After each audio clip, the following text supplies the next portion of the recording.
ఇంకొకటి ఏంటంటే, మనకి ఏం చెప్పినా ఆయన చేయకుండా చెప్పలేదు మనకి. అలాంటి గురువుగారు మనకున్నారు. దేవునికి స్తోత్రం.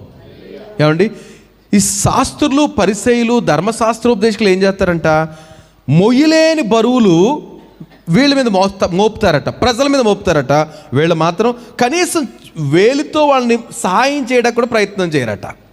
అది అప్పటి శాస్త్రులు, పరిసయ్యులు, ధర్మశాస్త్రోపదేశకులు బోధలు మాత్రం చేస్తారు, బ్రతుకుండదు. కానీ యేసుప్రభు స్టైల్ అలా కాదు. ఆయన ఏమైతే చెప్పదలిచాడో ఆయన చేసి చూపించాడు. దేవునికి మహిమ. కనుక ఆయన తరచూ కొండెక్కేవాడు కదండి. ప్రతిరోజు ఆయన షెడ్యూల్ ఏంటంటే, ఒక్కొక్కసారి రాత్రంతా కొండ మీద ఉండిపోయేవాడు.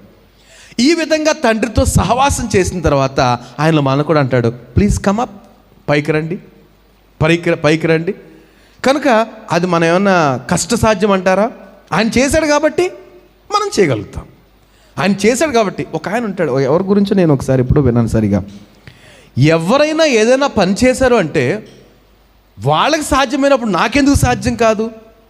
ఏమండి, ఎవరో సృష్టిలో ఒక మనిషి ఒక పని చేస్తే నాకెందుకు సాధ్యం కాదు అనుకునే వాళ్ళు ఏమనాలి మనం? అంటే ఒకళ్ళు చేస్తే సరిపోతుంది. ఇంకా ప్రభు ఏంటి, ఎవరు చేయలేని పనులు కూడా చేశారు. ఇప్పుడు సైంటిస్టులు ఉన్నారండి కదండి, ఎవరు చేయలేని పనులు చేసినందుకు వాళ్ళు ఏమన్నారు కదండి, ఒక కొత్త ఇన్వెన్షన్, క్రియేషన్, కొత్తది. కనుక అలాంటప్పుడు ఆల్రెడీ ప్రభు చేశాడు కనుక మనం ఎందుకు చేయలేం? ఖచ్చితంగా. సో ఆయన కొండ మీద ఏకాంతంగా ప్రభు తండ్రితోటి తరచూ గడిపేవారు. సో మనం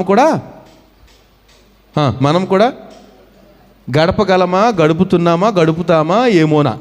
చెప్పండి, ఏదో ఆన్సర్. 4 ఆన్సర్లు ఇచ్చాను, ఏవి కావు అనేది కూడా 4వది. గడపగలమా, గడుపుతున్నామా, గడుపుతామా, ఏదో అంటారు కదా, ఏవి కాదు. ఏం ఆన్సరు? ఏమీ కాదా? ఏమండి ఆన్సర్? మీ ఆన్సర్ ఏంటి? ప్రభులా మనం కూడా ఏకాంతంగా తండ్రితోటి, ప్రభుతోటి గడపగలమా, లేకపోతే గడుపుతున్నామా?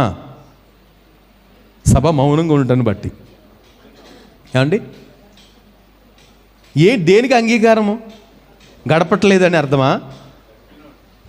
గడపాలి ఖచ్చితంగా. మనం గడపలేకపోతే ఆయనకి మనకి సంబంధం లేదు కదండి. అస్సలు ఆయన పిల్లలు అనిపించుకోం.